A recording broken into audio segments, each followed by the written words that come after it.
بسم الله الرحمن الرحیم ګرانو ملګرو تاسو ته په انګلیش ټو پښتو لرنینګ چینل کې په هیراله او ستړي مو شوم ملګرو نن می تاسو د فاره یو بل نوې کورس راوړی دی چې په دې کلاس کې به زه تاسو ته همدغه رنګي ارسز د کوم لکه تاسو چې اوس په پښتو کې کمی خبرې کوئ نو چې دا تاسو په انګلیسي کې هم کولی شئ د دې لپاره یو څو کورس دي هغه نور هم زه تاسو ته کوم نو ان شاء الله چې دا کلاسونه یا دا کورسونه تاسو وکړئ نو دې ته به تاسو ته به ډیره زیاته پیدا کیږي موږ به وخت نه خرابو خپل کلاس شروع کوو خو د کلاس شروع کېدو نه مخکې تاسو یو ریکویسټ کوم چې تاسو یو کلاس تر پایه پورې ګورئ ویډیو لایک کوئ او چینل هم درسه سبسکرایب کړئ او که تاسو د خپل کلاس د خپل کور ماشومانو سره شریک کړو نو تاسو ته هم پیدا وشي هغو ته هم وشي پیلنی سنټنس موږ سراسر پلیز کم ان دننه راشه کوم موږ چېرته یو کس ته وایي چې هلکه دننه راشه نو موږ ورته په انګلیش کې سمپل څه ویلی شو پلیز کم ان یعنی د تاسو په یو کمره کې ناست یاستئ یا په یو کور کې ناست یاستئ او تاسو یو کس ته وایي چې ته دلته راشه دننه راشه نو تاسو ورته ویلی شئ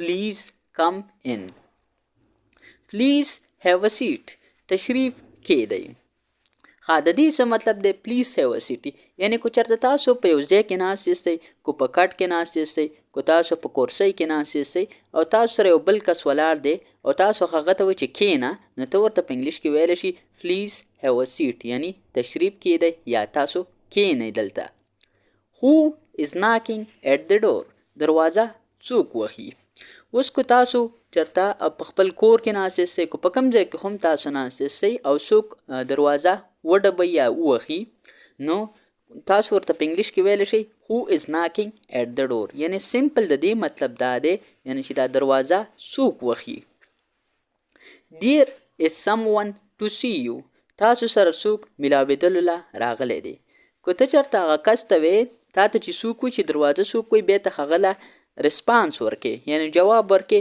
چې ته ورته وایې چې یو کس دی تاسو سره میلاوېدلو له راغلی دی یعنی څوک دی تاسو سره میلاوېدل غواړي نو تاسو ورته په انګلیش کې سمپل څه ویلی شئ دیر از سم ون ټو سی یو یعنی تاسو سره دلته چې را کوم کس دی دروازې خواڅه دا تاسو سره څه دپاره راغلی یعنی دا تاسو سره میلاوېدلو دپاره راغلی یعنی دا تاسو سره څه کوي میلاوېدل غواړي I take shower and get dress زه لامبم او بیا کپړې بدلوم یعنی موږ وایي که نه په پښتو کې موږ چې هلکه به زه لامبم او بیا کپړې بدلوم یا خپل کالي اچوم یا بدلوم یا اچوم بدلول پکې مه وایي نو تاسو په انګلیش کې سمپل څه ویلی شئ I take shower and get dress ټیک شاور مطلب څه دی دلته ټیک شاور مطلب دی لامبل او ګیټ ډریس مطلب څه دی یعنی کالي اچول کپړې اچول I brush my tooth زه خپل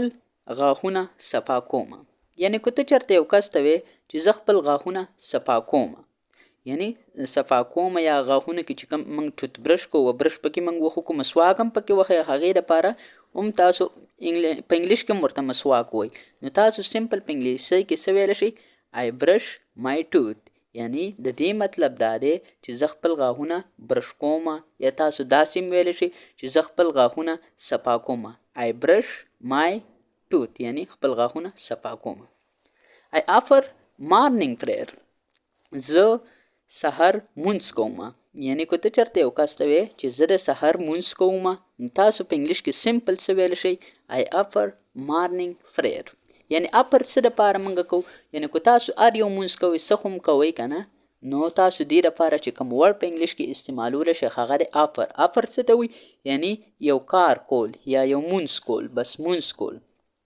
I do exercise daily زه روزانه ورزش کوم یعنی که ته چېرته یو کس ته وې چې زه روزانه ورزش کوم ورزش چې کومه دی دا د خپل بدن د ښه ساتلو دپاره ډېر ضروري دی یعنی که ته یو کس ته وې چې زه روزانه ورزش کوم نو تاسو ورته په انګلیش کې سمپل څه ویلی شئ I do exercise daily exercise څه ته وایي exercise چې کومه دی دا ورزش ته وایي او دلته را ډیلی څه مطلب دی د ډیلی مطلب دا دی یعنی چې هره ورځ یعنی روزانه زه ورزش کوم یعنی تاسو چې کوم دی تاسو کوم غواړئ چې موږ خپل بدن ښه وساتو نو د هغې لپاره موږ سره ضروري څه دی چې تاسو اکسرسایز کوئ او ډیلی کوئ یعنی روزانه یې کوئ I wake up early in the morning یعنی زه سحر وختي پاڅم یعنی که ته چېرته یو کس ته وې چې زه سحر وختي پاڅم نو تاسو ورته په انګلیش کې ویلی شئ I wake up early in the morning. یعنی دا wake up څه ته وي؟ دا څه ته وي؟ دا دې دپاره موږ استعمالولی شو چې کله یو کس د خوب نه راپاسي یا مطلب د بیډ نه راپاسي نو دې دپاره موږ دا استعمالولی شو. ها I turn off my alarm. زه خپله ټلۍ بندوم. یعنې که تاسو هم چېرته سحر وختي راپاسئ او ځان ته مې الارم لګولی، الارم چې کله موبایل باندې موږ ځان ته کوم ټلۍ لګولي نو دې ته موږ الارم وایي. نو که ته وایې چې زه ټلۍ بندوم، اکثر موږ راپاسو خو ټلۍ بنده کړو بیرته ویده شو، هو ویده کېږئ مو مانځه ته هماخه راپاسئ او سحر وختي کو تاسو راپاسئ نو ستاسو چې کوم کارونه دي دا خو به هم ډېر ښه کېږي. نو ته صرف سمپل په انګلیش کې به څه وایې؟ I turn off my alarm. ټرن اپ څه ته وي؟ ټرن اپ چې کومه دی دا څه ته وي؟ یو څیز بندولو لپاره موږ استعمالولی شو. یعنې تاسو موبایل باندې کومه ټلۍ راځي یا میوزیک څه راځي تاسو دا بند کړئ نو دې ته وي ټرن اپ. would you have take tea or coffee؟ ته چای څکې کو کافي؟ اکثر کو تاسو کتلی که نه موږ له چې اکثر میلمه راشي نو هغه ته موږ وایي هلکه موږ خو ورته په کلو کې وایي که نه ته چای څکې تور چای بس کې کو کاوه بس کې کاوه چې کوم شین چای. نو که ته چېرته په یو بل ځای کې بهر ملک کې وغیره نو که ته ورته ووایې چې ته چای څکي او کو کافي څکي، کافي چې کومه دی دا هم سره د چی او قسم دی نو ته ورته په انګلیش کې سمپل ویلی شي would you have take tea or coffee. یعنې تاسو ورته سمپل دغه رنګې ویلی شي. pour some tea in this cup. په دې پیالۍ کې لږ چای واچوه. یعنې که ته چېرته یو خپل ملګري ته وې چې ما ته په دې پیالۍ کې لږ چای واچوه نو ته ورته په انګلیش کې سمپل څه ویل شي pour some tea in this cup. pour چې کومه دی دا څه ته وي؟ یعنې دا دې ته وي چې ته اوس په یو ګلاس کې چای اچې، که ته پکې اوبه اچې، یعنې موږ چې کم چای ورچو په پیالۍ کې دې لپاره چې په انګلیش کې موږ کوم ورډ استعمالو هغه دی pour. که اوبه یي، که چای، که څه هم وي نو pour. bring me a cup of tea. ماله یو پیاله چای راوړه. یعنې که تاسو اوس په بهر ملک کې یاستئ، فرض که تاسو اوس په انګلستان کې یاستئ یا په بل یو ملک کې یاستئ او ته په هوټل کې کېناستې او ته یو ویټر ته وایې چې مطلب ماله یو کپ چای راوړه نو ته به ورته په انګلیش کې څه وایې؟ bring me a cup of tea. bring څه ته وایي؟ راوړلو ته وایي. نو تاسو ورته په انګلیش کې سمپل ویلی شي bring me a cup of tea. یعنې ماله یو پیاله چای راوړه. The spoon is dirty or not clean. ها چمچه ګنده ده. یعنې دا are not clean ورسه ما ځکه یاد کو که تاسو چېرته وایي یو کس ته تاسو په یو ځای کې یاستئ، په کوم ځای کې خو هم تاسو یاستئ او تاسو وایي چې دا چمچه چې کومه دی کاشوغه هم ورته وایي موږ په پښتو کې، که ته ورته وایې چې دا ګنده ده نو ته ورته په انګلیش کې ویلی شي the spoon is dirty. او ته ورته داسې هم ویلی شي چې the spoon is not کلین. یعنی که ته ورته ډرټي استعمالې، که ته ورته ناټ کلین استعمالې نو دا دواړه یو معنی لري نو تاسو ورته استعمالولی شئ. برینګ می سم مور ټي. ماله لږ نور چای راوړه. ها اوس د دې سنټنس کې به زه تاسو ته نورې سنټنس هم زده کړم خو تاسو به دې ته غور کوئ. اوس که ته په یو ځای کې ناست یې او ته چای خپل ختم کړي یو پیالی چای دې وڅښله او بیا وایې چې یاره اوس ګزاره مې ونه شوه نو نور هم څښم او ته ورته چې ماله لږ نور چای هم راوړه نو ته ورته ویلی شي برینګ می سم مور ټي. ښه د دې مطلب دا دی چې ماله لږ نور چای راوړه. اوس که ته ورته وایې چې ماله لږې نورې اوبه راوړه نو برینګ می سم مور واټر. که ته ورته وایې چې ماله لږه نوره روټۍ راوړه برینګ می سم مور بریډ. یعنې تاسو ورته ډېر ټکي استعمالولی شئ. ها بل سنټنس موږ سراسر آی ویل ډاین آوټ ټوډے. نن زما خوړه بهر ده. یعنې که ته چېرته خپلو ملګرو ته وایې یا خپل کور کې وایې چې هلکه نن به زه خوراک بهر کوم نو ته په انګلیش کې سمپل ویلی شي آی ویل ډاین آوټ ټوډے. یعنی دا ډاین آوټ چې کومه دی دا چې کوم د ماښام خوراک موږ کوو نو دې دپاره موږ ډاین آوټ استعمالولی شي. یعنې د ماښام ډینر چې کوم کوو. وټ سویټ ډشز ډو یو هیو. تاسو سره خواږه څه دي. یعنې که ته چېرته یو دکان ته ورشي یا یو هوټل ته ورشي ته ورته وایې چې لکه تاسو سره په خوږو هر څه کې څه درسه دي که نه. لکه اوس مطلب چای شو، شربت، چای هم خوږي البته زه بهرحال شربت شو یا نور څه هر څه ته ورته وایې چې تاسو سره خواږه څه دي نو ته ورته ویلی شي وټ سویټ ډشز ډو یو هیو. یو ایټ هارډلی انیثینګ. تا خو څه هم ونه خوړل. یعنې که موږ چېرته یو کس ته وایي اکثر موږ له میلمه راشي که نه خوراک کوي او موږ ورته وایي چې مړه تا خو هېڅ خوراک ونه کړو. موږ وایي که نه په پښتو کې یعنې چې تا خو هېڅ خوراک ونه کړو ډېره لږه دې وخوړله نو ته ورته په انګلیش کې ویلی شي یو ایټ هارډلی انیثینګ. ایټ ما ولې لګولې؟ ایټ ما د دې دپاره لګولی دی دلته په دې سنټنس کې چې ایټ چې کومه دی دا د ایټ سیکنډ فارم دی، یعنې دا موږ سره پاس انډیفینټ ټینس دی، د دې سیکنډ فارم دی د ایټ سیکنډ فارم ایټ دی او تھرډ فارم چې کوم موږ سره دی ایټن. لیټس هیو بریکفاسټ ټوګیدر، راځئ موږ په شریکه ناشته کوو. اوس کو تاسو چېرته په کوم ځای کې هم یاستئ، که تاسو په هاسټل کې یاستئ، که تاسو په بهر ملک کې یاستئ او ته خپلو ملګرو ته وایې چې راځئ مړه د سحر چې کومه دا ناشته یي که نه تاسو خوراک کوئ یا څه هم کوئ پراټې خورئ دا په یو ځای باندې کوو، نو ته په انګلیش کې ورته سمپل ویلی شي لیټس هیو بریکفاسټ ټوګیدر، یعنې بریکفاسټ دا تاسو ته ما مخکې م ویلي دي چې دا څه ته وایي، دا موږ د سحر چې موږ کوم څکو پراټې وسو خورو نو دې ته تاسو بریکفاسټ ویلی شئ.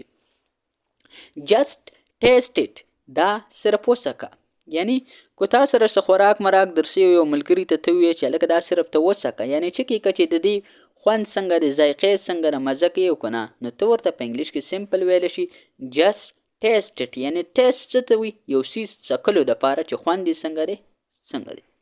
هیو یو هیډ یور بریکفاسټ، آیا تا ناشته کړې ده؟ یعنې که ته اوس چېرته خپل ملګري نه پوښتنه کې چې آیا تا د سحر چې څکلی دی او که نه دی دی څکلی، نو ته ورته په انګلیش کې به څه وې؟ هیو یو هیډ یور بریکفاسټ. اوس که ته ورته وایې چې تا مطلب د ماښام روټۍ خوړلې او که نه، هیو یو هیډ یور ډینر، هیو یو هیډ یور تاسو ورته مطلب چې څومره هم کانې موږ خورو مطلب تاسو ورته هیو یو هیډ یور لنچ، تاسو ورته ټول ویلی شي، د غرمې روټۍ ته موږ لنچ ویلی شو. پریپیر د بریکفاسټ، ناشته تیاره کړه، یعنې که تاسو چېرته په خپل کور کې یاستئ، تاسو خپل مور ته وایئ، خور ته وایئ، یا تاسو په بهر هوټل کې یاستئ یا نوکران درسئ، څوک هم درسئ او ته هغو ته وایئ چې ناشته تیاره کړه، نو تاسو ورته په انګلیش کې سمپل څه ویلی شئ؟ پریپیر د بریکفاسټ. پریپیر چې کومه دی دا تیارولو ته وایي او بریکفاسټ تاسو ته ما مخکې مې ویلي او بیا مخکې مې هم درته ویلي بریکفاسټ ناشتې ته موږ وایي د سحر چي ته.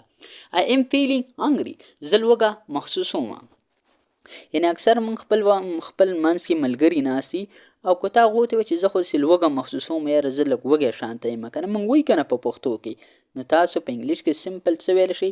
I am feeling hungry. feeling موږ څه ته وایي؟ feeling چې کله ته هغه لوږه ته هغه یو څیز محسوسوي، محسوسولو ته موږ ویلی شو feeling. hungry چې کومه دی دا وږي ته وایي، لوږه چې ورته موږ وایي. what will you like to eat، ته به څه خورې، یعنې ستا څه خوښ دي. که ته اوس چېرته بازار ته لاړ شي او تاسو سره خپل ورکوټی ماشوم درسئ، ورور درسئ یا وړه خور درسئ یا غټ مور درسئ، پلار درسئ، څوک هم درسئ، ته ورته وایې چې ستا څه خوښ دي. موږ وایي که نه څوک ځان سره بازار ته بوځي یا چېرته یو داسې ځای ته یې بوځو تپوس یې موږ کوو چې ستا څه خوښ دي، نو ته ورته په انګلیش کې سمپل څه ویلی شي؟ what will you like to eat، یعنې ستا څه خوښ دي، کوم خوراک دې خوښ دی چې هغه به ته خورې. I like grilled chicken very much، زه د تندور چرګ ډېر خوښوم.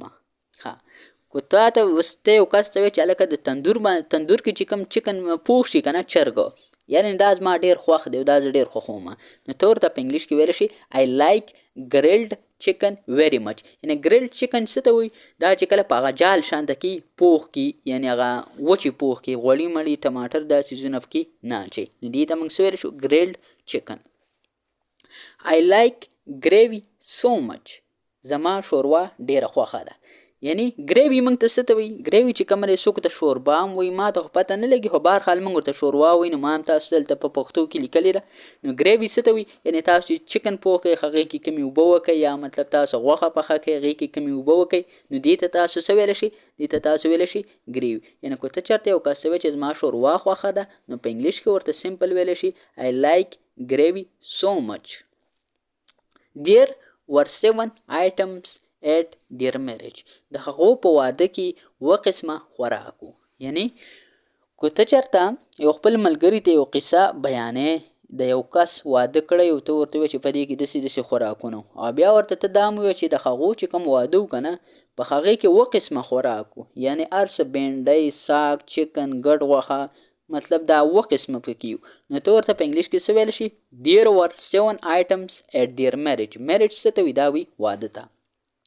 نینا is an expert cook، نینا ډېره ښه پخلی کوي. یعنی که ته چېرته یو کس یادې کړو هغه ستا خورې جینۍ یا ستاسو نوکری یا ستاسو نوکر څوک هم وي ته وایې چې هلکه دا خو ډېر ښه پخلی کوي یعنی دا چې کوم خوراک پخوي دا ډېر زبردست پخوي نو تاسو په انګلیش کې سمپل څه ویلی شي نینا از an expert cook. یعنی expert څه ته وي expert موږ هغه کس ته وي چا سره چې experience یعنی هغه په دې کې ډېر وخت تېر کړی ښه کار کولی شي. They have invited me to lunch.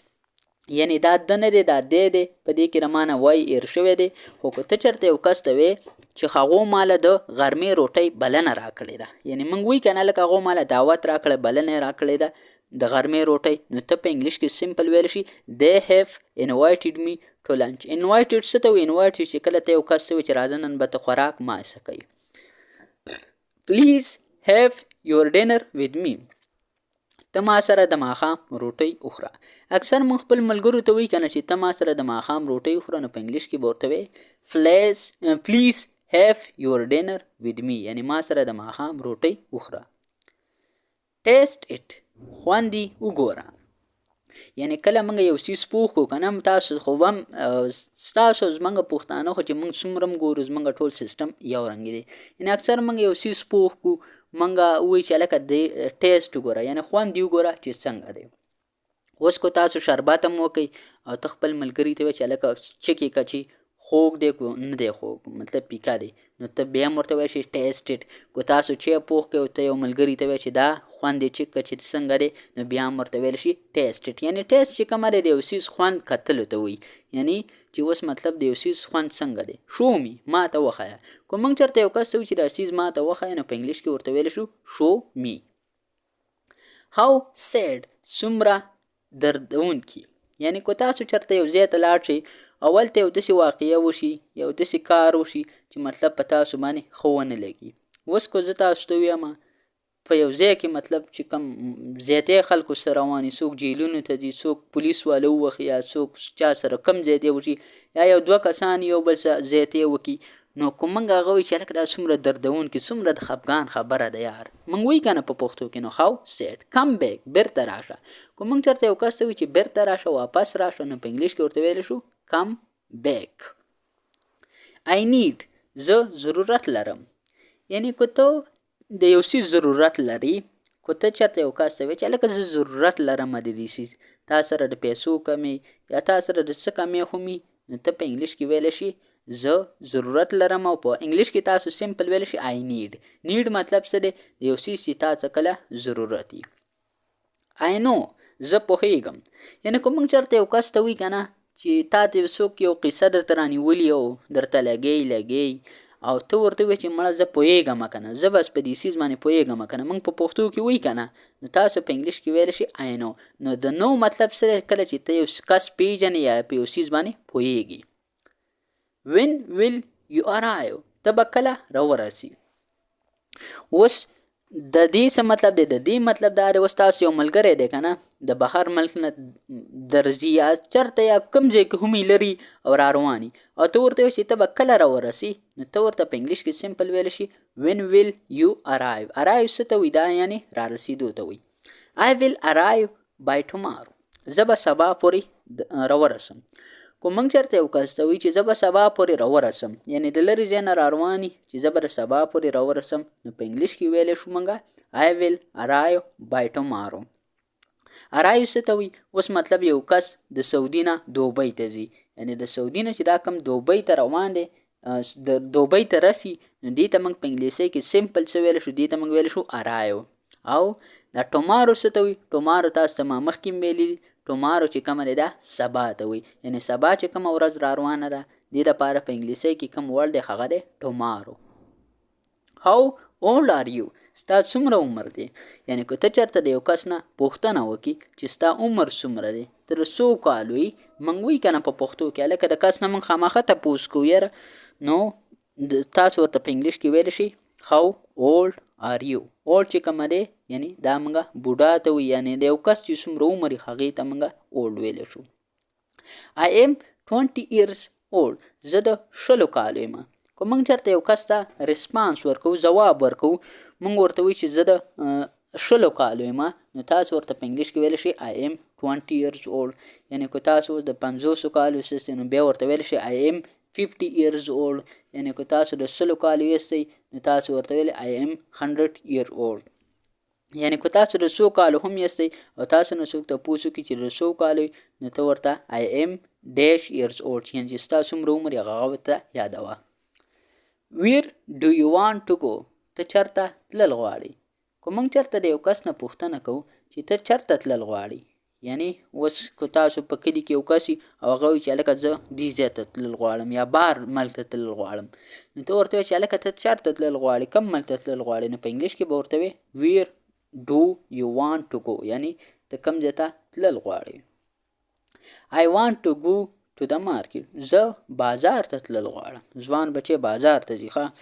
یعنې که یو کس وایي چې زه بازار ته تلل غواړم بازار ته، نو سمپل په انګلیش کې ویلی شي I want to go to the market. که ته ورته وایې چې زه امریکې ته تلل غواړم I want to go to the United States.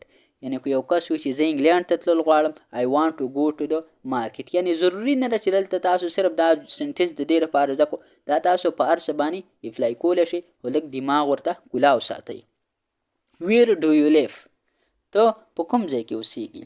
یعنې که موږ چېرته یو کس سره میلاو شو او موږ ترې پوښتنه کوو یعنې چې ته په کوم ځای کې اوسیږي، یعنې چېرته اوسیږي، نو تاسو ورته سمپل په انګلیش کې څه ویلی شئ؟ تاسو ورته ویلی شئ Where do you live؟ ویر څه مطلب دی؟ د ویر مطلب دا دی چېرته، یعنې کوم ځای کې، او د لیف مطلب څه دی؟ د لیف مطلب دا دی یعنې اوسېدل، یعنې په یو ځای کې اوسېدلو لپاره چې کوم ځای دی هغې لپاره کوم وړ استعمالو هغه دی لیو. I live in Peshawar. زه په پېښور کې اوسېږم، نو تاسو ویلی شئ I live in Peshawar. اوس وایې که ته وایې چې زه په کابل کې اوسېږم I live in Kabul. که ته وایې چې زه په ننګرهار کې اوسېږم، نو تاسو هر ټکی مطلب صرف دا وایي چې I live in، تاسو چې بیا په کوم ځای کې اوسېږئ نو هغه تاسو استعمالوئ. تاسو ته ما مخکې مې ویلي چې تاسو که چېرته انګلیسي زده کول غواړئ نو هغې لپاره به تاسو دماغ له کلاو ساتئ او کلاس تر پایه پورې ګورئ، نو انشاءالله بیا به تاسو ته څه مسله نه وي او دا ټول هر څه به زه تاسو ته په اسانه طریقې سره کلیر کوم. Where are you؟ چېرته یې؟ یعنې که موږ چېرته یو کس نه پوښتنه کوو هلکه ته چېرته یې، موږ وایو که نه، که اوس موږ چېرته یو کس ته میسیج وکړو، کال ورته وکړو چې هلکه ته کوم ځای کې یا چېرته یې، نو په انګلیش کې ورته سمپل تاسو څه ویلی شئ Where are you؟ یعنې ته چېرته یې. I am on the way. یعنې I am on my way. ښه، په لاره کې یم. یعنې که ته چېرته یو کس ته وایې چې زه په لاره کې یم یا په لاره باندې د روان یم، نو تاسو سمپل څه ویلی شئ I am on my way. یعنې زه په لاره کې یم. یعنې د انګلیش د زده کولو لپاره څه ضروري دي؟ د انګلیش د زده کولو لپاره سمپل دا ضروري دي چې تاسو ته زه را کوم کورس راوړم چې تاسو دا تر پایه پورې ګورئ، او تاسو چې پښتو کې کومې خبرې کوئ چې کله پورې تاسو دا انګلیش کې زده کړئ نو بیا به تاسو ته مسله نه وي. هلو، سلام. یعنې که موږ چېرته په یو کس باندې سلام اچو نو دا موږ څنګه اچو په انګلیش کې؟ هلو. یعنې که تاسو چېرته په انګلینډ کې یاستئ، په اسټرالیا کې یاستئ، په یونایټډ سټیټ کې یاستئ، په کوم ځای کې هم یاستئ، نو تاسو کله په یو کس باندې سلام اچوئ، تاسو ورسره میلاو شئ، نو تاسو پیله ورډ څه پکار دی؟ هغه دی هلو، یعنې سلام. I am great. زه ښه یم. یعنې تاسو چې کله یو کس سره میلاو شئ هغه به تا نه خامخا پوښتنه کوي چې how are you؟ یعنې تا نه پیله د نوم تپوس هم نه کوي، نو I am sure چې تاسو نه به دا تپوس کوي چې I am great. یعنې how are you؟ نو ته ورته بیا ویلی شئ I am great. تاسو ورته داسې ویلی شئ I am good. تاسو ورته داسې ویلی شئ I am well. یعنې تاسو ورته په انګلیسۍ کې ډېر قسمه ویلی شئ چې مطلب زه ښه یم. I am great, I am good, I am well. تاسو ورته سمپل دا نه ده چې مطلب I am doing well. تاسو ورته مختلف طریقو سره ویلی شئ، خو تاسو ته ما وویلې چې تاسو دا کورسونه تر پایه پورې ګورئ نو بیا به تاسو ته مسله نه وي. که تاسو ته مسله وي نو ما ته په کمنټ سیکشن کې خامخا ووایئ. Time is up. وخت پوره شو. یعنې که تاسو چېرته په یو ځای کې کار کوئ او تاسو یو کس ته ووایئ چې مطلب وخت پوره شو، نو په انګلیش کې ویلی شئ Time is up. یعنې وخت پوره شو، یعنې بس ټایم ختم شو. Time is over. وخت ختم شو. یعنې که تاسو چېرته یو کس ته وایئ چې ټایم ختم شو او ټایم پوره شو، نو تاسو ورته سمپل داسې نه شئ ویلی چې Time is up. تاسو ورته داسې ویلی شئ Time is over او Time is off. یعنی وخت پوره شو یا وخت ختم شو. نو دې دپاره تاسو په انګلیش کې دواړه قسمه سنټنس استعمالولی شئ. په تاسو باندې څه پابندي نشته، خو تاسو له صرف دا کول پکار دي چې تاسو هر ټکي ته سوچ کوئ چې مطلب دا ټکی به زه په کوم ځای کې وایم، دا به زه څنګه وایم. نو که چېرته تاسو په دې باندې پوه شوئ نو تاسو ته به څه مسله نه وي. تاسو ته ما الریډي ویلي دي چې تاسو ته په څه کې هم مسله وي، تاسو ما ته په کمنټ سیکشن کې کمنټ کوئ او تاسو کلاس تر پایه پورې خامخا ګورئ. ډو یور بیسټ، خپل ټول کوشش وکړه. یعنی کو یو کس ته وایي چې دا کار ماله وکړه او هغه وایي چې یاره دا کار خو نه کېږي، او ته ورته وایي چې بس خپل پوره کوشش وکړه. یعنی دومره کوشش وکړه چې تا خپل کوشش وکړو بیا ونه شو نو زه بیا ټیک ده، خو ته خپل کوشش وکړه. نو ته ورته ویلی شي ډو یور بیسټ، یعنی خپل ټول کوشش وکړه، پوره کوشش وکړه. I don't care، زه پروا نه لرم. یعنی که ته چېرته یو کس ته وایې چې مړه ماله خو د دې څیز پروا هم نه راځي، ماله خو د دې موږ وایي که نه په پښتو کې. یعنی که تاسو چېرته یو کس ته وایي چې ما ته خو د دې څیز پروا هم نه راځي، نو تاسو ورته په انګلیش کې ویلی شئ I don't care. یعنی don't care مطلب څه دی؟ یعنی چې ته بالکل احتیاط نه کوې، پروا هم له د یو څیز نه درځي، نو تاسو ویلی شئ I don't care. یعنی ما ته بالکل څه پروا هم نه لرم، څه ټینشن وغیره دا ما ته نشته.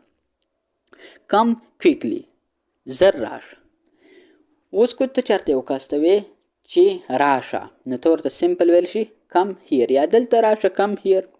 خو که ته یو کس ته وایې چې زر راشه، نو ته ورته په انګلیش کې سمپل ویلی شي کم کویکلی. کویکلی څه ته وایي؟ زر ته وایي. یعنی موږ دا کار زر وشي، دې لپاره موږ کوم ورډ په انګلیش کې استعمالو هغه دی موږ سره کویکلی. ډونټ مو، حرکت مه کوه. یعنی که ته چېرته یو کس ته وایې حرکت مه کوه، مه خوځه، نو ته ورته په انګلیش کې سمپل ویلی شي ډونټ مو. یعنی که تاسو سره اوس مطلب یو کس خوا کې ناستی او هغه خوځي را خوځي، یا تاسو ډرایوینګ کوئ او هغه خوځي را خوځي، یا تاسو څه هم کوئ او ته یو کس ته انسټرکشن ورکړي، هدایات ورکړي چې مه خوځه، نو ته ورته په انګلیش کې ویلی شي ډونټ مو. او که ته ورته داسې ویل شي سټینډ سټیل، یعنی نیغ ودرېږه. تاسو ورته په انګلیش کې مختلف قسمه ټکي استعمالولی شي، خو بهرحال تاسو سمپل دا زده کړئ چې یو کس خوځي او ته ورته وایې چې حرکت مه کوه، نو په انګلیش کې ورته ویلی شي ډونټ مو. سلیپ ټایټ، خو خوب وکړه. یعنی که ته چېرته یو کس ته وایې موږ له چې اکثر میلمانه راشي یا څوک هم، یو ته ورته وایې چې هلکه بس ښه ټایټ خوب وکړه. موږ وایي که نه په پښتو کې موږ دا ټایټ ورډ استعمالو، خو موږ ټایټ وایي، ټایټ نه وایي. نو ته ورته په انګلیش کې ویلی شي ښه خوب وکړه، سلیپ ټایټ، یعنی ښه مضبوط خوب وکړه، موږ چې په پښتو کې څنګه ویلی شو. ها، ډونټ شوټ، چغې مه وهه. د دې څه مطلب دی؟ د دې مطلب دا دی که تاسو سره یو ځای کې یاستئ، یو کس شور کوي یا مطلب چغې وهي، یا ستاسو په کور کې یو ماشوم وي هغه چغې وهي او ته ورته وایې چې چغې مه وهه، شور مه کوه، نو په انګلیش کې ورته سمپل تاسو څه ویلی شئ؟ تاسو ورته ویلی شئ ډونټ شوټ. یعنی شوټ موږ څه ته وایي؟ چغو ته وایي. یعنی په کور کې چې کوم ماشومان چغې وهي، بهر چې کوم سپي چغې وهي، یعنی هر ځای کې چې را کوم چغه خو په پښتو کې پېژنئ، دې ته موږ په انګلیش کې سمپل ویلی شو شوټ. I fancy you، زه تا خوښوم. یعنی که موږ چېرته یو کس ته وایي تاسو اوس مطلب یو جینۍ چېرته سي کړه ښایسته او ته ورته وایې چې زه تا خوښوم، نو ته ورته په انګلیش کې ویلی شي I fancy you. یعنی فینسی چې کومه دی دا موږ سره ډېر ښه ورډ دی، که دا تاسو چاته استعمال کړئ نو دا یو موږ سره داسې ورډ دی چې مطلب فارمل ورډ دی. نو بهرحال که ته چېرته یو کس ته وایې چې زه تا خوښوم، نو په انګلیش کې ورته څه ویلی شي I fancy you. تاسو ورته داسې ویلی شي I love you، یعنی زه تا سره مینه کوم. که ته ورته وایې چې زه تا خوښوم، نو تاسو ورته داسې ویلی شي I like you. I am pretty sick، زه ډېر سخت بیمار یم. که ته چېرته یو کس ته وایې چې زه ډېر سخت بیمار یم، نو په انګلیش کې ورته ته سمپل څه ویلی شي I am pretty sick. یعنی دا پریټي چې کومه دی د دې ورډ که موږ ترجمه په پښتو کې وکړو نو د پریټي مطلب دی ښایسته. یعنی تاسو یو ښایسته جینۍ سي که دې لپاره چې تاسو کوم ورډ استعمالوئ هغه دی پریټي. بیوټیفل هم دی، خو بهرحال پریټي چې کومه دی دا ډېر ښه ورډ دی د یو ښایسته جینۍ لپاره. ښه، خو که ته وایې چې دا شیز، که ته وایې چې زه که ته وایې چې زه ډېر زیات خوشحاله یم، نو تاسو ته ما مخکې هغه نور سنټنس هم زده کړي، خو بهرحال هغه زه تاسو ته اوس نه کوم ځکه چې ټیم بیا ډېر زیات خرابېږي. نو ته ورته ویلی شي I am pretty happy، یعنی زه ډېر زیات خوشحاله یم. یعنی کو ته یو سیز باندې ډیر زور راوړي چې مطلب دا شی باندې زور راوړم ډیر دی را کو ته چې زه ډیر خوشاله یم نو ته ویل شي I am pretty happy کو ته چې زه ډیر خپه یم نو ته ویل شي I am pretty sad او کو ته چې زه ډیر زیات بیمار یم نو تاسو ویل شي I am pretty sick یعنی تاسو د دې لپاره راټول هر څه استعمالول شي تاسو باندې څه پابندي نشته ملګرو نننی کلاس زمونږ پای ته ورسېدو ملګرو څنګه چې تاسو ما مخکې هم ویلي چې تاسو کلاس تر پایه پورې ګورئ نو انشاءالله دا کورس چې کومه دی دا به تاسو په اسانه طریقې سره زده کوئ او که تاسو کلاس تر پایه پورې نه ګورئ نو بیا به تاسو نه دا کورس پاتې کیږي ملګرو بل چې څنګه تاسو ما دا خبره کړې وه چې دا کلاس چې کومه دی دا تاسو د خپل کور ماشومانو سره شریکوئ ځکه چې بار بار زه تاسو ته دا خبره کوم نو زه ولې په دې خبره زور راوړم دا تاسو ته ما مخکې ویلي بیا به هم درته ویم چې کو کله تاسو دا کلاسونه د خپل کور ماشومانو سره شریک کړئ نو هغو به انګلیسي ډیره په ښه طریقې سره وي او که هغو ماشومان یو د ماشومتوب نه هغو دغه رنګې ښه انګلیسي زده کړي نو بیا به هغو پر روان وخت کې داسې انګلیسي وي چې هغو ته به څه مسله نه نو ملګرو تاسو کوشش کوئ که هغو سره خپل موبایل نه نو تاسو کوشش کوئ چې خپل موبایل هغو ته ورکړئ د کلاس لپاره یعنی تاسو خپل موبایل هغو سره هم شریکوئ ځکه چې کم خار څه په موبایل کې دی هغه پې ګورئ اوس ماشوم خو اکثر په موبایل باندې ښه شی نه ګوري بهرحال هغو خو نه پیږي نو تاسو کوشش کوئ چې کم ښه څیز هغه ورته تاسو ریفر کوئ او تاسو له هغه ورکوئ نو بهرحال ملګرو زه امید کوم چې را تاسو ته ما کومه خبره وکړه په دې باندې به تاسو پوه شوي یاست او ملګرو تاسو ته بل هم زه دغه کوم چې تاسو ته څه مسئله نو تاسو بالکل په کمنټ سیکشن کې مانه خو without any worry یعنی هیڅ د دغه نه خطرې ټینشن وغیره نه علاوه مطلب څه هم تاسو ته مسئلې تاسو ما ته کمنټ سیکشن کې کمنټ کوئ زه به تاسو ته ریپلای در کوم خو چې ستاسو کوېشن ویلډ وي ملګرو نننی کلاس زمونږ پای ته ورسېدو انشاءالله تاسو سره به په یو بل نوي کلاس کې ملاقات کیږي تر هغې وخته پورې ما له اجازت راکئ ما په خپلو دواګانو کې یاد ساتئ او د خپل ځان هم ډیر خیال ساتئ چرته چې هم اوسئ خوشحاله آباد بریالي او ژوندي اوسئ د الله په امان